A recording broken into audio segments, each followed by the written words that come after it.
independientemente de lo que hagas, la profesión que me digas, funciona en neuroventas. Es algo que todo el mundo tiene que saber, que es una herramienta indispensable de vida.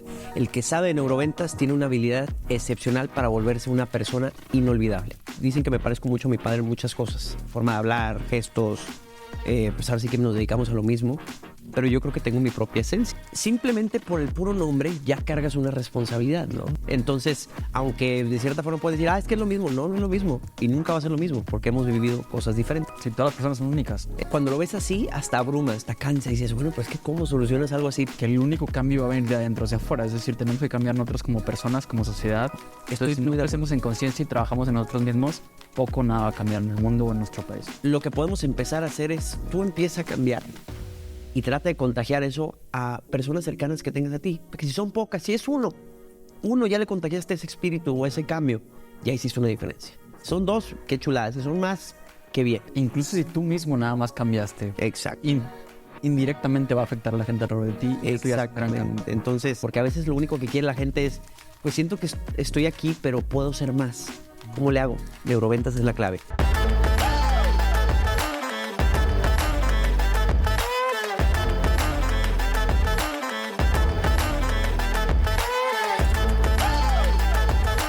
César, pues muchas gracias por recibirnos para tener una platiquita para Emergente Podcast el día de hoy. Un placer, estimado, y pues ahora sí que viene recomendado un muy buen amigo mío, entonces no cualquiera, ahora sí que tengo la oportunidad de tan rápido que se arme un podcast. Aquí me dio mucha confianza porque ahora sí que, Joso, que estás viendo, eres como parte de mi familia. Y él me dijo, tienes que conocer a este chavo que es emprendedor, que es movido, que es culto. Entonces dije, va a haber una muy buena plática con esto, definitivamente. Perfecto, muchas gracias. La verdad es que sí fue muy rápido. Fue muy rápido. Te digo que ya me iba pronto y me dijiste, el lunes, listo, vamos a darle. Entonces también ahí me sorprendió, pero aquí estamos y para tener una muy buena plática el día de hoy. Así salen los mejores planes, improvisados. Exacto, ¿no? Pero bueno, para los que te conocen o incluso los que no te conocen e incluso los que te conocen, ¿quién es César Lozano Jr.? Yo soy César Lozano Jr., soy conferencista internacional desde hace 4 años que doy conferencias. Mi especialidad para hablar en las conferencias, además de temas de motivación, es neuroventas. Y yo estoy convencido que las neuroventas es algo que todo el mundo tiene que saber, que es una herramienta indispensable de vida. El que sabe de neuroventas tiene una habilidad excepcional para volverse una persona inolvidable. Así lo pienso yo. ¿Y por qué crees que aplica? ¿Por qué todos deben de saber de neuroventas? Porque de cierta forma, ahorita en el siglo XXI, todos tenemos que tener algo de microinfluencers en nosotros, ¿no? ¿A qué me refiero con influencers? Esa capacidad de llegar a las demás personas con un mensaje y sobre todo hacerlo a través de nuestras redes, hacerlo pues a nivel masivo. Ahorita, para que seas exitoso en tu negocio, la gente tiene que saber qué haces, cuándo, cómo, dónde, ¿sí? Y yo era de esos que decía, oye, a mí no me gusta subir historias. No, eso de andarme grabando no me gusta. Pero con el tiempo descubrí que independientemente de lo que tú hagas, tienes que. La gente tiene que saber qué haces. Y sobre todo tiene que conocer el rostro y la persona que lo está haciendo. ¿Por qué? Porque el día de mañana tú no sabes, oye, mira, este cuate hace eso. Yo conozco a alguien que también y que pueden hacer negocio, Que ¿no? te identifiquen qué es lo que tú haces. A ver, ¿tú estás de acuerdo que ahorita es muy importante, por ejemplo, el tema del networking? Totalmente. Ahorita si tú, digamos, independientemente del negocio que tú tengas, si te junta un grupo de personas que a lo mejor podrían consumir tu producto o lo que tú haces, pues te va a interesar, ¿no? Entonces, el networking que ahorita es una parte esencial que todos tenemos que aprender. Bueno, si tú sabes neuroventas, hazte cuenta que haces networking todos los días, en todo momento, en tus redes, en tu casa, con tus amigos, networking para todos lados, sin forzarla, porque esa es la clave aquí. A la mente le gusta comprar cosas. ¿No me crees? Ahorita venía platicando con mi novia y me decía, oye, ¿qué puede hacer alguien cuando está agüitado? Pues que se vaya de shopping, ¿no? Y te alivianas y hasta llego contenta. A la mente le encanta comprar cosas, pero no le gusta que le vendan. Es incómodo. Es incómodo. A ver, tú piensas, una llamada de algo que te van a ofrecer, todavía ni escuchas qué y ya. Imagínate que te dicen, oye, te vendo un Ferrari a 100 pesos. Pero ni siquiera lo has escuchado y ya empezaste con la cara, ay, no, ¿qué me van a ofrecer? Un mugrero, ¿no? Entonces, hay una resistencia natural, una resistencia innata y sobre todo desconfianza que nos ha provocado, pues, que no nos guste cuando alguien nos ofrece un producto. Y como la forma de antes de las ventas, ¿no? Porque creo que también se ha hecho de una manera muy intensiva y que se tiene que presionar mucho a la persona y a veces eso es lo que nos ha dejado muy marcado que las ventas, adiós, yo no quiero eso. Exacto. A ver, desafortunadamente para mis amigos que venden seguros, pues está muy quemada esa profesión. ¿Por qué? Porque por mucho tiempo el modelo de vender seguros era eso. La insistencia, la insistencia. Ahorita te puedo decir que, por ejemplo, yo tengo 3 planes, 3 pólizas que he comprado como fondos de ahorro y los 3, 2 de ellos los he comprado a una persona, otro a otra persona diferente, y lo que tienen en común estas personas es que cuando me venden es más como una plática amena, fue más como una plática entre amigos, no fue de estar ahí insistiendo, el estar llamando y mira y todo, sino es algo que se fue dando. Te quedó claro a ti qué es lo que ellos hacían y cuando tú necesitabas pedir la confianza para que ellos fueran. Exacto. Digo, también fue una decisión mía, ¿verdad? La verdad, de que dije, oye, ahorita eso de los afores ya no existe, entonces hay que ver dónde ponemos el dinero, ¿no? Pero por otro lado, es muy interesante eso, ¿no? Cómo puedes vender sin vender. Esa es la clave. ¿Cómo se puede vender sin vender? ¿Cómo se puede vender sin vender? Y ahí es donde entra en juego las neuroventas. Independientemente de lo que hagas, la profesión que me digas, funciona en neuroventas, la que sea. Es más, invéntate una ahorita, la que quieras. No, pues se me ocurrió plomero porque ahorita dijiste Plomero, claro, pues con mayor razón, plomero. Oye, el plomero tiene que, de alguna forma, lograr que tan pronto falle algo en la casa, porque eventualmente falla, en todas las casas falla, el primero que se le venga a la mente, digamos, que se llama Polo, sea Don Polo. Háblale a Don Polo en un ratito. ¿Y cómo podemos hacer eso? Pues que Don Polo se tiene que hacer presente en tu vida o de alguna forma a lo largo del año, no nada más cuando se te rompa algo. Exacto. Sí, entonces ahí es donde entra en juego neuroventas. Digamos, una persona que trabaja en una empresa. Una persona, aunque sea, digamos, profesión godín. Muy interesante, muy buena pregunta. Bueno. Tú decir, ¿o el godín a qué le sirve? Digamos que es un godín literal, me imagino, por ejemplo, cuando yo estaba en la agencia, pues mi grupo de contadores que estaban ahí, oye, mi respeto, chicos, porque estaban en un cuarto, ¿cómo te diré? Un cuarto de 4x4, había como 8 personas ahí, así, hacinados, porque no hay otra forma de decirlo, no había ni ventanas, no había nada, el aire acondicionado ahí todo el día dando, tanto frío como calor. Y yo los veía y yo decía, oye, qué trabajito. Digo, mi respeto, les han de pagar bien, pero todo el día metido ahí frente a un monitor y ese es tu trabajo. Qué friega. De 9 a 5. Qué friega, pero bueno, esa persona, por ejemplo, ¿cómo le serviría las neuroventas? Las neuroventas a él. Bien sencillo. Oye, tú tienes ahora sí que confirmado que el día de mañana vas a seguir en esa empresa. O sea, ¿damos por hecho eso? No sabes. No sabes si el día de mañana te chispa, no sabes si el día de mañana te corre, no sabes si el día de mañana fracasa la empresa por algo. Oye, pues ¿cuándo se iba a imaginar, por ejemplo, una pandemia, hubo recortes de personal? Hoy en día que pasan crisis o caos tan rápido que no sabemos ni cuándo puede pasar algo que de repente ya no estás ahí. Exacto. Entonces ahí es muy interesante. ¿Por qué? Neuroventas para el godín. Que la gente sepa qué haces, cómo lo haces, que disfrutas tu trabajo, para que el día de mañana, que si tú ya no tienes tu trabajo, que tú dabas por hecho que tenías, y buscas otro, la gente luego, claro, yo lo he visto, trabaja súper bien, véngate para acá. Sí, pero ya van a saber qué haces. Si la gente no sabe a qué te dedicas y cómo haces tu trabajo, vas de pierde tú. Porque el día de mañana cambian las cosas y la gente no sabe de ti. Te tienes que hacer presente en la vida de los demás de alguna forma. Con neuroventa se puede. Totalmente. Ahorita quiero ir al tema de neuro porque neuro es como de neurociencia. Quiero ver cómo funcionan un poquito las neuroventas. Claro. Sin embargo, me quedé un poquito con la duda de, tú dijiste que todos debemos aplicar neuroventas o estar en redes sociales todo el tiempo o estar constantemente ahí para vender. Presentes para que la gente sepa quiénes somos y qué es lo que hacemos. Pero incluso si te dijera que neuroventas aplica para la familia también. ¿Cómo? Tú no tienes hijos ahorita. No. ¿Tienes novia? No. ¿Te gustaría tener? Sí. Con neuroventas puedes tener. Claro, porque de cierta forma tener una relación es una venta exitosa. Sí, te estás vendiendo. Te supiste vender, claro, ¿verdad? Entonces yo hice una venta muy buena. Muy buena. Es que aquí está la novia, por cierto. Hice una venta buenísima. Entonces, ¿por qué? Porque de alguna forma te estás ofreciendo como producto. Si sabes neuroventas, sabes hacer eso bien. Sí, claro. Si no te sabes vender y vas con el lenguaje corporal de una manera, claro que el porcentaje de probabilidades de que eso suceda es muy bajo. Ahorita platicamos un poquito de cómo puedes utilizar las neuroventas de forma fácil, porque normalmente pues, es una conferencia, un curso que a lo mejor no nos da tanto tiempo a hablar. Te voy a decir lo más importante hoy. Pero sí, definitivamente, te voy a poner un ejemplo. Si el que sabe neuroventas sabe vender su producto más caro y sobre todo transmitir ese sentimiento de urgencia de que es un producto limitado. Imagínate que pudieras transmitir eso con la persona que te gusta. Digamos que hay una persona que te gusta, pero que como que andan viendo, como que no están seguros. Y tú le dices, sí, mi reina, pero déjame te explico algo. Esto que estás viendo es un producto limitado y no sé cuánto tiempo esté en el mercado. A lo mejor mañana ya no está disponible. A lo mejor mañana ya no está disponible. Entonces, eso es parte de, como te digo, claro, saber transmitir esa urgencia de que la compra se tiene que hacer ese mismo día. Si son tan importantes las neuroventas y si es tan importante estar presente en redes y que la gente sepa qué es lo que estás haciendo, ¿por qué la mayoría de las personas no lo hacen? Yo creo que hay un problema con la gente y esto lo he aprendido certificando a la gente para hablar en público. La gente se pone nervioso por el qué dirán. ¿Cómo me ven? ¿Qué digo? Y yo a ellos les respondo, y es algo que he aprendido también con mi padre. Siempre te ves mejor de lo que te sientes. Te ves mejor de lo que te sientes.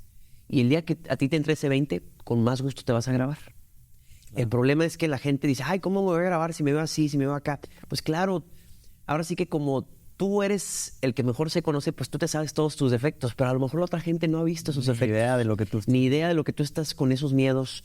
Entonces, si tú te la crees y dices, oye, me veo mejor de lo que tengo que, aprender que me veo mejor de lo que me siento, si tú te crees eso, pues cambia la cosa, cambia la dinámica. Entonces ahí fue un rol súper importante la imagen interna o la imagen que tú tienes de ti mismo. La imagen. Es fundamental.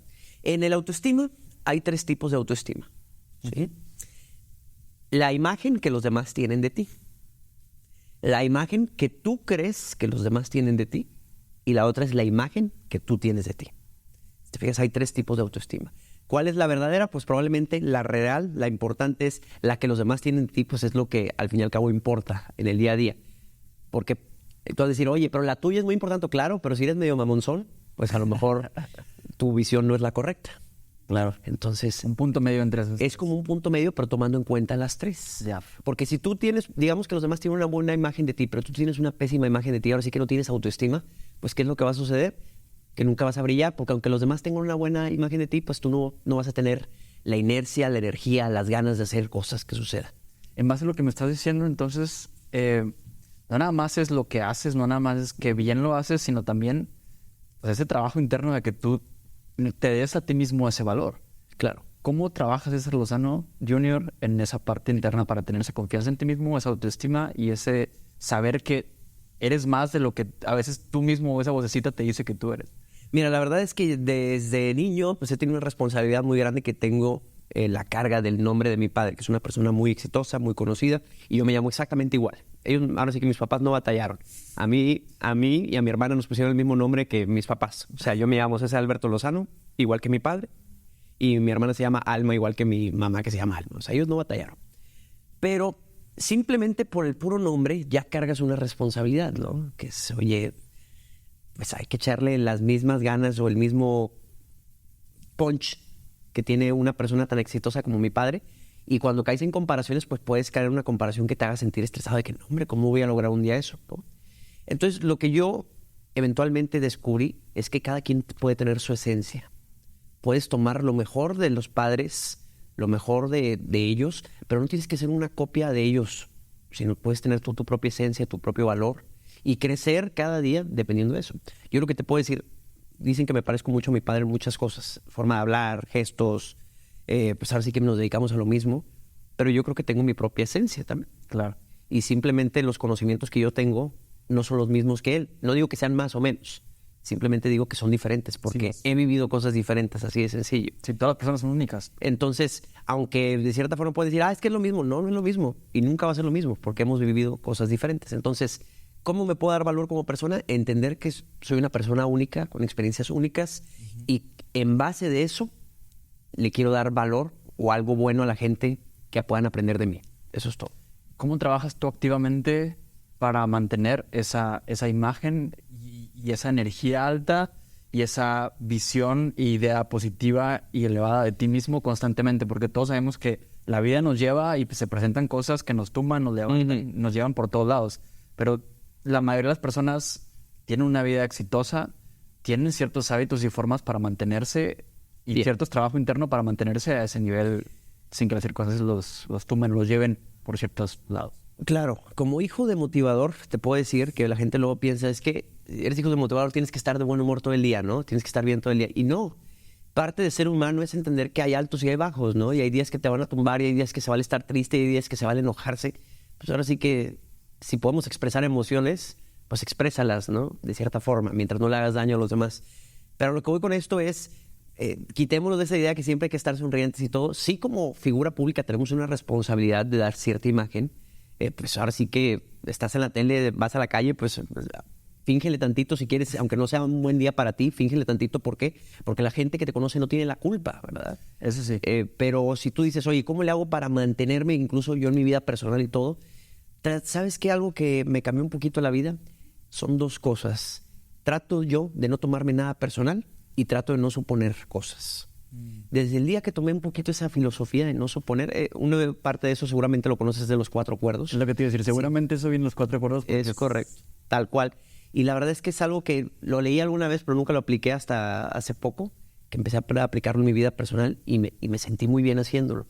Es que es naturaleza humana, o más bien naturaleza por lo menos del mexicano promedio, creo yo, somos bien sentidos, todo nos cala, ¿no? Ay, no, es que mira cómo se me quedó viendo. Ay, no, es que me dijo esto. Ya ay, empieza a crear toda una película. Y la otra persona ni al caso.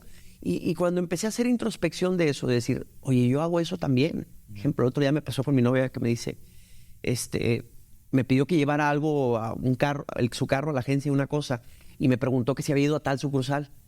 Y yo le dije, sí, o sea, porque iba manejando, iba con otras cosas en la mente. Y pasa 2, 3 días después y me dice, oye, ¿tú que fuiste a la sucursal y tal? Y le dije, no fui a la sucursal, fui hasta que me queda más cerca. Ah, entonces me mentiste. Y yo, espérame. No te mentí, simplemente a lo mejor no me escuché cuando dijiste la sucursal. A lo que voy es, nos podemos hacer nosotros de repente una idea muy loca de que, mentiras, complot y lo hace para hacerme daño y todo. Y a lo mejor y sí, porque sí también hay malicia en el mundo. Pero a lo mejor la más seguro es que no, y tú te estás haciendo más grande las cosas de lo que necesitas. Nos platicaste mucho directamente cuando te pregunté quién es César, sobre lo que haces. Sí. Más allá de lo que haces, ¿quién es César Lozano Jr.? Más allá de lo que hago, a ver, ¿cómo en qué contexto? Porque pueden ser en muchos contextos. El primero que se te venga a la mente.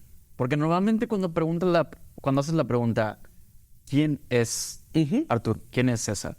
Nos vamos directamente a lo que hago, sí, o a lo que he hecho, o a lo que me ha pasado, mi contexto, etcétera. Pero puede ser una pregunta que va un poquito más allá. No te voy a dar como que las pistas de por dónde cada quien lo aborda por donde quiere, pero seguramente ya tienes una idea en la cabeza. ¿Quién es César Lozano? Claro, bueno, yo creo que me podría remontar un poquito a antes y quién era antes yo y cómo eso me ha llevado a ser la persona que soy ahorita. A lo mejor por ahí va la idea. Yo la verdad, y algo que he dicho en conferencias y en otras grabaciones previas, he dicho que yo era una persona muy introvertida.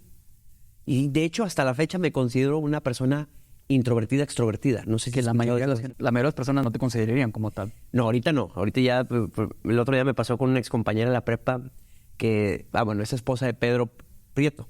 Okay. Que él se dedica a dar entrevistas ahí, más bien a entrevistar gente en un programa de multimedios que se llama Es en Serio. Y platicando con él, dice, no, sí, me dijo mi esposa que estuvo contigo en la prepa, pero que nada que ver tú, o sea, que eres otra persona, que no, como que al César de ahorita no lo conoce. Y sí, yo era muy introvertido y sobre todo no me creía muchas cosas. Ahora, digamos que estamos en algo importante, en una empresa importante, y yo voy entrando, yo nunca me veía como el gerente, ¿no? No, ¿cómo voy a hacer eso? No, qué responsabilidad. Y llegó un momento en mi vida que empecé a tomarlos, ahora sí que el toro por los cuernos, de decir, no, sí, ¿por qué no voy a agarrar eso? ¿Por qué no? Si me lo merezco, ¿por qué no? Si sí puedo aprender a hacer eso. ¿Qué pasó para que cambiara esa imagen? Pues yo creo que madurar, experiencias, conocer gente. Pasa algo muy chistoso, por ejemplo, con la familia.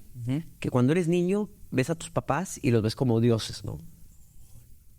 No se equivocan, no, son perfectos, no, imagínate, no, wow, ¿no? ¿Niño de qué edad? Pues niño, no sé, yo creo que hasta desde niño, bebé, hasta los, a lo mejor, 15 años, 14, pues los ves a los papás y los ves acá.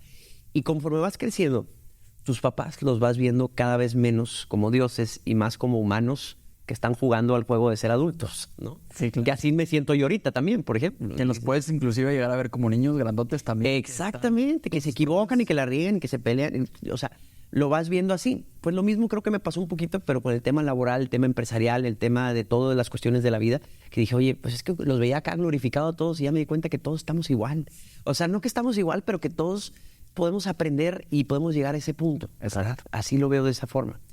Pero te platicaba que yo era una persona muy introvertida de niño, ahorita todavía lo soy. O sea, la verdad es que yo, si me topas en la calle, claro que te saludo y claro que a lo mejor hasta caigo de repente de gritón porque hablo fuerte y hago que las cosas sucedan o muevo a la gente. Sí. Pero la verdad es que sigo siendo introvertido. Escuché el otro día ese concepto. Introvertido, extrovertido. Introvertido, extrovertido. Para mí un introvertido, extrovertido es una persona que tiene las habilidades para expresarse y que tú lo ves y dices, ay, pues no es tan introvertido, pero que por dentro sí lo somos. O sea, de que si estamos en un círculo social que a lo mejor no conozco, pues estoy ahí, estoy más calladito, escucho, ¿no? Quiere decir que es introvertido en general, pero sabe cuándo ser extrovertido.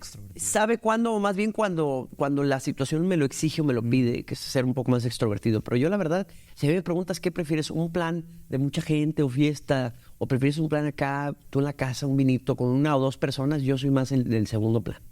Sí, no soy tanto de mucha gente. Y mira qué curioso, porque me dedico a dar conferencias, o me dedico a hablarle a la gente. Sí. Pero creo que es identificar cuándo vas a ser el extrovertido, que sabe comunicar lo que quieres comunicar. Exacto. Y cuándo ser tu parte introvertida. Que creo que la mayoría de las personas tenemos las dos, ¿no? Sí. Diferentes porcentajes, quizá. Sí. Pero bueno, hay gente que se escucha, perdona así la expresión, pero hay gente que parece chachalaca donde la pongas, ¿no? Habla y aunque no conozca, ahorita nos hacemos amigos, ¿no? Y hablan así. Simplemente, no sé, me imagino una señora en el súper que llega con el carrito y está una señora enfrente y le pregunta a la señora de enfrente, oye, ¿y qué tal saldrá el jamón? El jamón yo creo que sale bueno. El que sale muy malo es mi marido, porque... Y termina con... contando, toda tu vida. Y mi hijo, porque son muy malagradecidos. Y ya te cuentan todo, ¿no? Hay gente que sí es, ¿no? Que sí. Yo no. Bueno, gracias. Y ahí quedó. Sí, totalmente. Platícame un poquito más de las neuroventas. Neurociencia, neuroventas, ¿cómo se relaciona? ¿Qué parte de la mente? ¿Cómo funciona ese? Neuroventas, yo primero lo aprendí certificándome con Jürgen Klarik. Apliqué mucho mi experiencia de 5 años vendiendo marcas de lujos, porque vendí autos por 5 años. Alfa Romeo, Bentley, BMW fueron las marcas que estuve vendiendo. Y cuando me certifiqué con Jürgen, algo que me explicó, que me parece muy interesante, es que está basado en 5 ciencias, entre ellas psicología. Sí. Pues claro, la psicología, si yo conozco cómo funciona el pensamiento, pues voy a entender cómo llegarle a las personas, claro. Súper importante. Neurociencias. O sea, las neurociencias es algo que fundamenta las neuroventas, ¿sí? Okay. Ahora sí que te voy a poner un ejemplo, ¿sí? Y perdóname que te lo ponga así. ¿Tú sabes por qué últimamente está de moda ese tema y que a la gente le gusta ese tema de lo de las fotos de los pies y que el OnlyFans de los pies y todo? ¿No has visto eso? Bueno, hay una razón, es que hay una razón para eso. Okay. Resulta que uno de los nódulos que coordinan todo este tema pues de la excitación del ser humano está muy pegadito a uno que controla las extremidades. Entonces se cuenta que hay un momento donde el cerebro lo confunde. Esas dos partes de repente están muy cercanas que conectan. Entonces conectan. Entonces por eso al cerebro de repente le excita, perdón la expresión, pero le excita las extremidades. No tiene nada que ver con otras cosas. Ay, no, es que tiene los pies bonitos, ¿qué significa esto? No, es literal eso. Es literal que una parte del cerebro está muy cerca a la que controla las extremidades y por eso te gustan. Y por eso hay gente que le gustan más que otros. Entonces, eso es muy interesante. Entonces, las neurociencias, como puedes ver, nos desbloquean muchas cosas o datos curiosos que nos pueden permitir convencer a alguien de algo, ¿verdad? Exacto. Entonces, por eso la neurociencia es muy importante. Psicología, hablamos de neurociencia. Antropología también es una ciencia que entra ahí. ¿Por qué la antropología? Antropología estudia, pues, de dónde eres, cómo vives tu cultura, pues. Sí. Obviamente no es lo mismo venderle a alguien de Monterrey que de Ciudad de México. No te vayas tan lejos. No es lo mismo venderle a alguien del norte de Monterrey que del sur. O de Saltillo, por ejemplo. Sí, no, claro. O sea, cambia todo. ¿Por qué? Porque son vivencias diferentes, es un grupo de personas diferentes. A veces hasta el acento dentro de la misma ciudad cambia, ¿no? Y saber cómo hablarle a cada persona, saber qué intereses tiene. Entonces, por eso la antropología entra y juega un papel muy, muy importante. Wow. Otra ciencia muy importante es la biología. Sí, claro. La biología, ¿por qué? Porque pues, no es lo mismo vender a un hombre que a una mujer. Así de fácil. La biología, porque las hormonas... las hormonas juegan un juego muy importante. A ver, simplemente tú sabes por qué a las mujeres les encanta, por ejemplo, tanto comprar zapatos y a los hombres a lo mejor no tanto. No. Digo a lo mejor porque de repente hay mucho caballero últimamente que trae muchos tenis, ¿verdad? Pero bueno, hay una razón que está remontada a la biología de por qué a las mujeres les gusta comprar tantos zapatos. ¿Por qué? La razón es que las mujeres tienen un ciclo hormonal, por así decirlo, pues más voluble que el de los caballeros. ¿Estás de acuerdo? Nosotros también tenemos uno, pero es muy diferente el de las mujeres. Los ciclos son diferentes. Entonces las mujeres se podría decir que cada día tienen una personalidad distinta. Y por lo tanto, a nivel subconsciente la mujer lo que cree, lo que piensa es, pues yo necesito un par de zapatos para cada una de mis personalidades. Hoy me siento buenota, pues hoy taconcito aguja de YSL, acá bonito. Hoy pues ni muy ni tan, pues medio tacón, no batallar. Hoy no me hables, chanclas hediondas, no batalles. Así, o sea, ¿ves cómo? Claro, los crocs. O sea, dependiendo del mood, cambia lo que quieran las mujeres. Por eso les gusta tener un par de zapatos para cada personalidad. Y como puedes ver, eso lo remonta a la biología. ¿Tú crees que a alguien que vende zapatos le interesa esto? Pues claro. Sí, totalmente. Tiene que saberlo. Tiene que saberlo. Última ciencia que también es muy importante es la semiótica, que es el estudio de los símbolos. ¿Sí? El estudio de los símbolos. ¿Por qué? Porque aunque no lo creas, toda la mercadotecnia, como la vemos, hay un símbolo detrás. Por lo menos la buena mercadotecnia. La que es muy por encima, no. Pero toda tiene un símbolo. Vaya, ¿cuál es tu estandarte de guerra, por así decirlo, cuando ofreces un producto o un servicio? ¿Cómo te va a recordar la gente por la primera impresión? Porque al fin y al cabo lo que ves es de lo más importante, incluso más que lo que escuchas y cómo lo escuchas. También hay varía entre hombre y mujer, ¿no? Sí. Los hombres son más visuales, las mujeres son más... Y hasta eso depende, pero sí, sí, definitivamente. Eso lo aprendí, por ejemplo, en tema de hablar en público. Al momento de procesar la información, lo que nos dimos cuenta es que del 100% de la información que te llega, únicamente el 15% de lo que procesas es lo que dices. Otro casi 30% es cómo dices las cosas. Vaya, cómo modulas tu voz, cuál es tu volumen, cuál es tu intensidad al hablar. Pero el tercer punto, que es el restante, casi el 50%, que es lenguaje corporal. Lenguaje corporal. ¿Cómo te ves cuando estás diciendo eso? Porque la gente antes de escucharte, te ve. Y mucho de eso es inconsciente, porque luego dices, no, yo ni me fijo, yo ni checo detalles. A ver, tu subconsciente está leyendo todo. Y ya está tomando decisiones y tú ni te has dado cuenta. El subconsciente, desafortunadamente, no lo controlamos. Exacto. Toma las decisiones por nosotros y es hasta 3 veces mayor o más dominante que la parte consciente del cerebro. Disculpen que haga este ejemplo, pero yo para mí consciente, subconsciente, ya sé que en los hemisferios es diferente.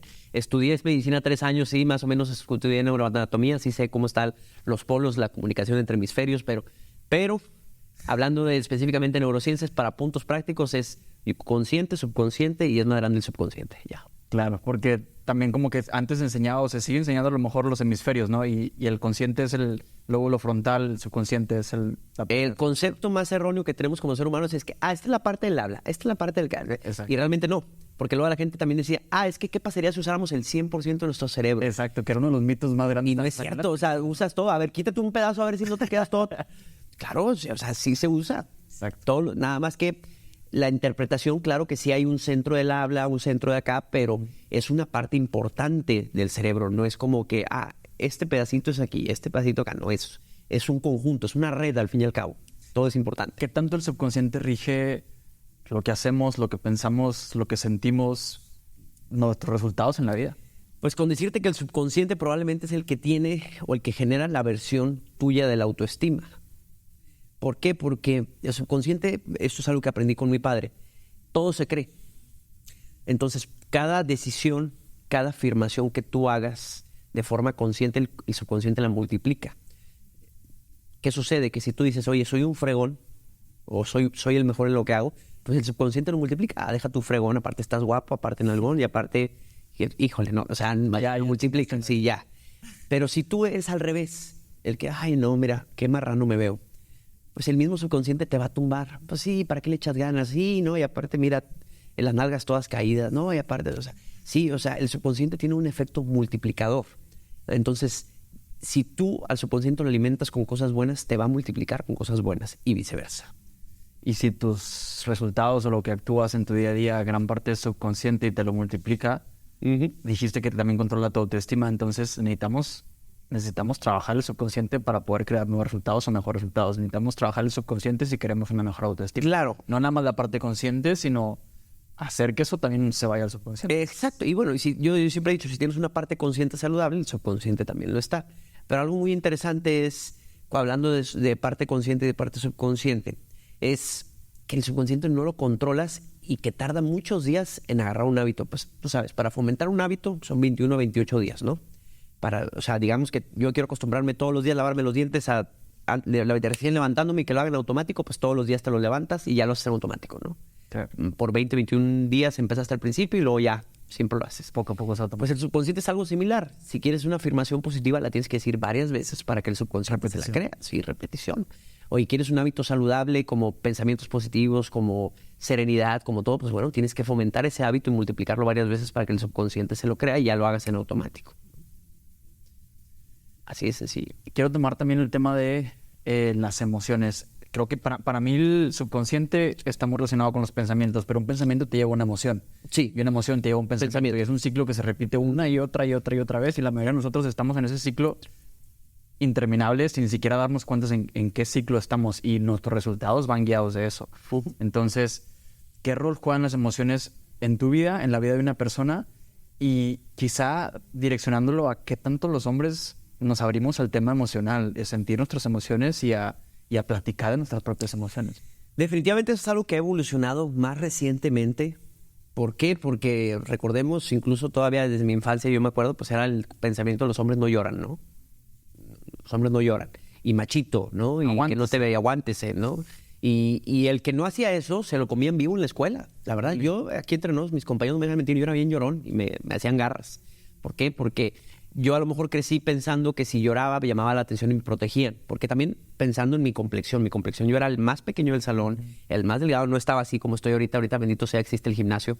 Pero en aquel entonces no tenía nada de eso. Entonces, mi forma de solicitar ayuda era así, ¿verdad? Siendo niño. Conforme creces, pues te das cuenta que no ganas nada, sino que te ves más vulnerable para la gente que te quiere atacar, ¿verdad? La pregunta es que ¿cómo expresamos las emociones ahorita los hombres? O más bien, pues, ¿qué te digo? Que si las expresamos en primer lugar, yo lo que te diría, yo siento que ahorita, sobre todo las generaciones nuevas, no la mía, a lo mejor una más abajo, sí ya están creciendo con la posibilidad de decir, yo quiero ser así, quiero hablar, quiero sentir. Pues simplemente a lo mejor el tema LGTB+, que yo pues apoyo el que cada quien pueda expresar el amor como quiera y pueda estar como quiera. Claro. Antes era más criticado que ahorita. Sí, mucho más. Y creo que también eso pasa con otros temas. Dicen, es que generación de cristal ya no le puedes decir nada. No, pues a lo mejor simplemente antes estamos acostumbrados a atacar, a juzgar más. Ya que te tienes que aguantar. Ya que te tienes que aguantar, y ahorita ya estamos fomentando el no te tienes que aguantar. No, espérame, tú, porque ¿quién eres tú para criticarme? ¿Quién eres tú para decirme? Claro. Entonces yo sí siento que como humanidad hemos evolucionado un poquito en eso. Sí. Para bien y para mal, porque de repente hay cosas que sí necesitamos disciplina. Exacto. Y eso sí es algo, discúlpame que lo diga así, pero ya cuando faltas al respeto a alguien más por tus ideologías de que, sí, pero es que yo soy libre de pensar y hacer, sí, mi rey, pero hay una línea, si no volvemos a lo mismo. Claro. O sea, antes a lo mejor no te abrías así porque te reprimían o te decían que no, pero ahora tú, por estar abriendo de más o haciendo de más, ya estás afectando a otra persona. Bueno, ahí también aplica lo mismo. Respeto. Que se da mucho, ¿no? Hoy en día, sí, por estas mismas libertades y esto mismo que ha evolucionado, como a querer tomar mi postura, pero juego el mismo papel, no más que el del otro lado. No sé si viste ahorita, por ejemplo, lo que pasó con el cuadro de Van Gogh. ¿No? Básicamente, unos activistas que están luchando contra el cambio climático fueron a un museo, creo que, fíjate, no me acuerdo si era Van Gogh o Monet, pero bueno, punto ahí, para que vean que ni la vi tanto la historia, nada más fue algo por encima que me sorprendió. Pero básicamente fueron los activistas y con una lata de sopa de tomate la aventaron al cuadro en símbolo de protesta por el cambio climático, de que porque el gobierno no están haciendo nada. Esto fue en la ciudad de Londres, en Inglaterra. Okay. Y ahí es donde no entiendo, ¿verdad? O sea, como ¿por qué vas a arruinar algo que es patrimonio de la humanidad, que es una herencia, que deja tú, lo estamos disfrutando nosotros, pero la idea es que lo disfruten los hijos de tus hijos, de tus hijos, de tus hijos, ¿no? Que sea algo que la gente recuerde y que sea algo apreciado como arte y como valor humano, ¿no? Claro. Y ellos decidieron, ¿sabes qué? Pues para que me escuchen, ahí te va. Es como si yo, perdón la metáfora, estoy inconforme con algo que sucede en mi empresa y voy y le rayo el carro al jefe. ¿De que voy a llamar la atención y todos van a hablar de eso? Claro. Pero ¿qué me da a mí el derecho de afectar a alguien más? En este caso tú dices, oye, pero es que no es de alguien, es de todos. Es de todos. Entonces es como, para mí el arte o algo que se puede apreciar por todos, siento que es propiedad de todos a la vez. Totalmente. Aunque tú digas, sí tiene un dueño, sí, pero yo siento que todo es algo que todos disfrutamos, que todos vivimos. Entonces, faltarle el respeto así a un cuadro, tú dices, es que es un objeto material, ¿qué importa más? ¿El cuadro o la foquita que se está muriendo en tal lado? Bueno, pues las dos son importantes. Claro que uno es una vida y un valor de una vida, claro que tiene un valor más grande que cualquier objeto, pero eso no me da el derecho a mí de andar rompiendo cosas. Que muchas veces queremos combatir a lo que no nos gusta o creemos que está mal en el mundo, pero nos convertimos exactamente en lo mismo que estamos queriendo erradicar y queremos acabar la guerra con más guerra, por así decirlo, pero nos convertimos en lo mismo. Entonces, claro, ¿de qué se trata? Y ellos dijeron, pero mira, se hicieron escuchar, se hicieron escuchar, y eso hizo que ahorita la gente fuera a donar a su organización. No creo. Al contrario, genera repudio. Sí. Entonces, el día de mañana que ellos presenten una propuesta, todo lejos de tener credibilidad, presentar repudio. Totalmente. A ver, ¿cómo no hacer, perdóname, pero si el tema fuera ser activistas, si el tema fuera llamar la atención, hacer un cambio, ¿sí? ¿Por qué no hacer cambios positivos que también generen ruido? Que sí los hay. Tú dices, oye, a ver, ¿como cuál, César?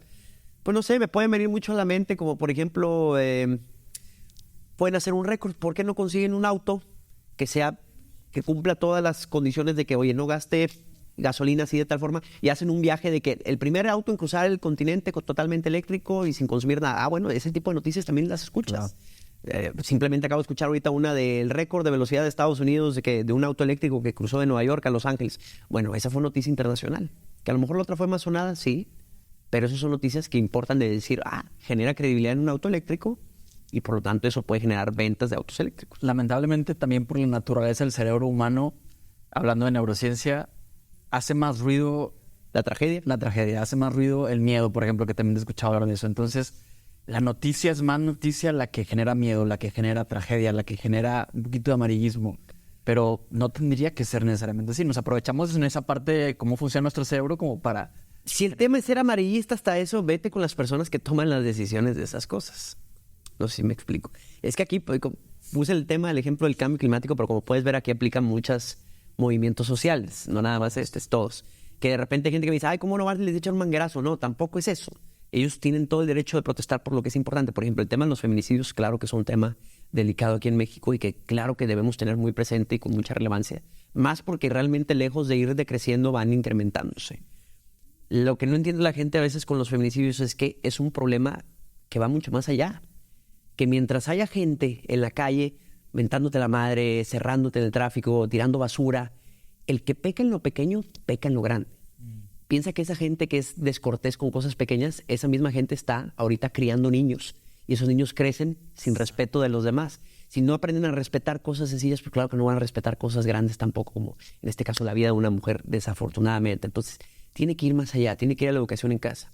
Y si tú quejas de decir, bueno, sí, pero es que a nivel político no está tomando, bueno, yo les invito a todos aquellos que están quejándose de eso, que vayan y encierren al político un ratito en su casa y que no lo dejen salir, o que vaya saliendo a un lado y que lo encierran. Ahí sí, pues el que tiene la culpa de esas decisiones pues es él, pues vayan y hagan algo con ellos, pero que vayan a cerrar la avenida con la gente que no tiene nada la culpa, pues ahí no entiendo cómo la gente esa va a tomar decisiones. No, ve y encierra al político que toma decisiones. En caso de que algo que haya hecho esa persona o el gobierno no te haya gustado, vas. ¿No estés de acuerdo que la mayoría de las veces, tanto en lo político como en lo social y en la mayoría de las áreas, terminamos tomando decisiones muy sintomáticas, muy a los síntomas, en vez de entender el sistema completo y tratar de hacer cambios de raíz? Y creo que esos son los retos más importantes como sociedad, no nada más en México, pero en todo el mundo. Es que cuando lo ves así, hasta abruma, hasta cansa y dices, bueno, pues que ¿cómo solucionas algo así? Porque, a ver, para solucionar esto tengo que irme a esto y para irme a esto tengo que irme acá. Y te vas. Entonces sí, te vas para abajo y realmente te das cuenta que es un problema muy difícil, ¿no? O a veces cultural para poderlo cambiar. Y ahí va mucho lo que trato de compartir en este podcast, te lo comparto, que es que el único cambio va a venir de adentro hacia afuera. Es decir, tenemos que cambiar nosotros como personas, como sociedad, en nivel de conciencia y ver las cosas diferente para que las cosas cambien en realidad, porque si no vamos en automático en estos pensamientos subconscientes, emociones automáticas que nos llevan a tomar las mismas decisiones y los mismos errores se repiten en niveles y escalas diferentes, pero vamos repitiendo lo mismo. Entonces, si no crecemos en conciencia y trabajamos en nosotros mismos, poco o nada va a cambiar en el mundo o en nuestro país. Creo que lo que podemos empezar a hacer es, tú empieza a cambiar y trata de contagiar eso a personas cercanas que tengas a ti. Porque si son pocas, si es uno ya le contagiaste ese espíritu o ese cambio, ya hiciste una diferencia. Son dos, qué chuladas. Si son más, qué bien. Incluso si tú mismo nada más cambiaste. Exacto. Indirectamente va a afectar a la gente alrededor de ti. Exactamente. Entonces, y todos aquellos pues, que tienen la responsabilidad de criar niños, de que son maestros, de que pueden influenciar de cierta forma a una mente, a un corazón que todavía está pues desenvolviéndose, pues tienen una responsabilidad todavía muchísimo más grande, ¿no? Claro. Que le enseñen no la cultura del mexicano que se quiere fregar a otro mexicano, por no decir otra palabra, ¿verdad? Sino cambiar eso de decir, oye, no, lejos de nada más fregarnos unos a otros, es crece tú y contagia ese crecimiento a los demás. Y una de las cosas que platiqué también con Checo Talavera en unos episodios anteriores fue que tenemos muy poco en México la capacidad de sentarnos con dos ideas muy distintas a dialogar y decir, a ver, sí sé que piensas muy diferente, sé que tú eres verde y yo soy rojo, sé que tú piensas en esto y yo pienso en lo otro, pero tenemos la capacidad de sentarnos y dialogar de cierto tema y encontrar qué puntos de acuerdo podemos tener. Yo me voy a vulnerar y me voy a abrir a ver qué podemos encontrar juntos en vez de cerrarme y decir, no, esto tiene que ser así, porque la mayoría de las veces en muchos ámbitos tenemos una idea tan clara de cómo deben de ser las cosas que poco nos abrimos a una conversación de este tipo. Y sobre todo, pues al mexicano no le gusta perder, él siempre quiere sentirse el chingón, el que yo gané. Entonces, pues tenemos que empezar a perder un poquito esa ideología. Y para todos aquellos que creen que es imposible decir, ay, no, es que el país prácticamente está inmerso en tragedia, violencia y todo. Yo te pongo un ejemplo para que veas cómo una mentalidad, un cambio de cultura puede hacer una diferencia. A ver, ahí tenemos a Alemania, que tú vienes de ahí recientemente, ¿sí? Alemania, ¿cuántas guerras perdió? 2. Y si me preguntas, hubo una tercera que no es guerra como tal, pero es durante la Guerra Fría. Alemania la sufrió horrible porque les explotaron sus recursos, el país estaba dividido, había violencia, había muchos problemas sociales, ¿no? Entonces, si Alemania, que perdió 3 guerras, que fue saqueada también, ¿sí? Que literal le pusieron penas terribles, ahorita es potencia económica global y sobre todo prácticamente es la que hace que se muevan las cosas en la Unión Europea. Si ellos pudieron, y te estoy hablando hace 30 años que estaban todavía inmersos, la mitad del país bajo la Unión Soviética, y si ellos pudieron cambiar eso, ¿por qué nosotros no podríamos? Totalmente de acuerdo. Así de sencillo. Nosotros que hemos tenido otro tipo de tragedias como país, si lo quieres ver así. Pero a ver, vuelvo a lo mismo también. Los japoneses, cuántos tifones, tsunamis, cosas que les han pasado y se recuperan y luego se regeneran. Eso es algo que me llama mucho la atención. Tú no sé si viste lo del tsunami que fue allá porque el 2012 creo que fue. Sí. Lo de que hubo la tragedia de Fukushima y todo. Oye, ciudades inundadas, una ciudad completamente devastada. Oye, fui a Japón en el 2016 y ya estaba todo reconstruido. Cuando aquí tenemos un bache que ya tiene 3 años y no lo tapan. Nadie lo tapa. A lo que voy es, sí se pueden hacer las cosas cuando cambias la mentalidad, cambias la ideología. Tenemos que cambiar nosotros. Sí. Todos nosotros, no esperar que el político haga o cambie, sino nosotros, cada uno de nosotros. Déjenme informarles que presidentes malos va a seguir habiendo. Es que el presidente es el presidente, el gobernador, el presidente municipal. ¿Qué tiene que ver eso? Va a ser el reflejo de la sociedad. Exactamente. Y va a seguir siendo un reflejo de la sociedad. Tenemos los líderes que nos merecemos. Quiero que lo vean de esta forma. Duele. Y aquí entre nos, lo que la historia nos ha enseñado, porque yo soy muy fan de la historia, es que por lo menos en Latinoamérica, lo que funciona, por lo menos por cierto tiempo, es una dictadura. Desafortunadamente. Porque viene a sacudirnos, a hacernos entender una manera... Porque, a ver, y esto es muy interesante. Ya, perdón que nos metamos en un tema un poquito... No es político, es más bien como de reflexión de la historia y la política. Pero tiene todo que ver con el tema también. Al mexicano en promedio, te voy a poner un ejemplo. Al mexicano en promedio, si tienes a alguien que le esté diciendo qué hacer, ¿es más productivo, sí o no? Como lo ve la mayoría de la gente, creo que dirían que sí, yo digo que no. O sea, si le dicen qué hacer, no llega a su máximo potencial. No llega a su máximo, pero yo te estoy hablando de mexicano promedio. Bueno, sí.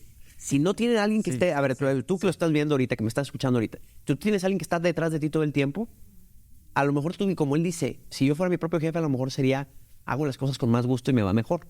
Pero a la gran mayoría, si no tiene a alguien que está detrás de ellos, no avanzan, no progresan. Porque no tenemos ese trabajo interno de saber cómo lidiar con esa situación. Exactamente. Entonces, ¿qué de cierta forma es una dictadura? Tienes a alguien que te impone y te dice qué hacer, cómo hacer y todo. Y es más fácil hasta cierto punto. Sí. ¿Por qué? Porque luego el problema cuando no es una dictadura... Yo siento que las democracias están rotas, perdóname que te lo diga así. Pero el momento que tú pones al promedio, a la gente, a decidir, pues ¿qué sucede? Como tú dices, la mayoría del mexicano, ¿qué estudios, qué preparación tiene? Pues a lo mejor no las mejores. Entonces tú pones a alguien que no tiene preparación, que no tiene forma de defenderse, que no tiene contexto global a tomar decisiones, pues ¿qué esperas que pase, no? Claro. Y esto no nada más pasa en México, en Estados Unidos pasa, y no por eso son el mejor país, y en otros países del mundo pasa que la democracia no es a lo mejor el mejor estilo de gobierno. ¿Cuál sería para mí el mejor estilo de gobierno? Te iba a preguntar, ¿cuál sería para ti el mejor estilo de gobierno? Algo como un absolutismo ilustrado. Explícame. ¿Qué es un absolutismo ilustrado? Este concepto viene de allá del siglo XVI, el siglo XV, que era cuando estaba de moda con los monarcas. El absolutismo ilustrado es un gobierno en donde hay una persona donde se recarga el poder que toma las decisiones, pero ¿qué significa? Es ilustrado. La gente cree que toma las decisiones, pero hay alguien tomando las decisiones detrás. Ese es el mejor tipo de gobierno, porque se hace que las cosas sucedan. Cuando das demasiada democracia, las cosas no suceden. Así lo veo yo. ¿Crees que ese modelo no está o está ya de alguna manera funcionando de esa manera? De cierta forma, sí. Creo, como que repetí mis palabras, pero porque no sé cómo expresarlo. Pero de cierta forma, sí. Quizás estamos ya en un sistema parecido. Pero fue más tiempo así con el PRI, por ejemplo. Con el PRI, de cierta forma, fue más... Todavía pues una dictadura más fuerte, porque fue una dictadura de cierta forma. Y a eso mismo voy cuando digo que necesitamos crecer en conciencia, porque si alguien está tomando las decisiones detrás, o si hay un grupo que está detrás tomando las decisiones, puede ser que tenga sus ventajas, pero necesitamos que esas personas tengan una capacidad de apertura, conciencia y de ver las cosas desde una perspectiva muy amplia como para tomar esas decisiones. Si no estamos otra vez repitiendo más de lo mismo. Simplemente el día que los políticos de verdad trabajen de verdad que no les paguen, que el que trabaje sea como un voluntariado, sería una cosa totalmente distinta. Sí, porque es por el bien, porque quieres crear algo bueno para tu propia sociedad, no por un bien. No, la mayoría pues es el enriquecimiento, es el amor al poder, ¿verdad? Pero bueno, creo que ya hablamos de muchas cosas hoy, de muchos temas. Nos metimos a bastantes temas que no estaban esperados, pero al final salieron. Uno de los temas una de las cosas que más me gusta hacer aquí es dejarnos llevar por la conversación. Entonces, si nos lleva por ahí la conversación, a lo mejor hay algo que tenía que brotar por ahí y sale listo. Muchas gracias, César. ¿Qué sigue para César? ¿Qué está emergiendo? La palabra, el podcast se llama emergente porque para mí es lo que emerge desde adentro, más que lo que tú decides, qué es lo que tienes que hacer, qué es lo que vas a hacer. Es algo que está brotando desde dentro de ti. ¿Qué emerge para César? Son dos labores más que nada. El tema de cada día más conferencias. Me encanta trabajar pues, para diferentes empresas, para diferentes lados. He estado mucho en Estados Unidos, pero quiero llegar a más países, no nada más Colombia, me gustaría Ecuador, Perú, llegar a más lados, ¿no? Con este mensaje y sobre todo, como te dije, neuroventa es algo que todo el mundo tiene que saber. No es algo nada más para empresas, es algo, si tú dices, oye, yo quiero aprender a volverme inolvidable, a vender más, a ser más efectivo, porque a veces lo único que quiere la gente es, pues siento que estoy aquí, pero puedo ser más. ¿Cómo le hago? Neuroventas es la clave. Quiero llegar a más personas con eso. Y segundo, pues también con el tema de capacitar a la gente a hablar en público. Como te dije, todos tenemos que tener algo de influencers en nosotros. A mí me encantaría pues seguir capacitando a la gente para que pueda dar un mensaje efectivo, porque yo creo que todos tenemos una historia buena que vale la pena contar. Totalmente de acuerdo. Pues bueno, seguramente ya tienes un cliente más con esta frente de ti. Excelente.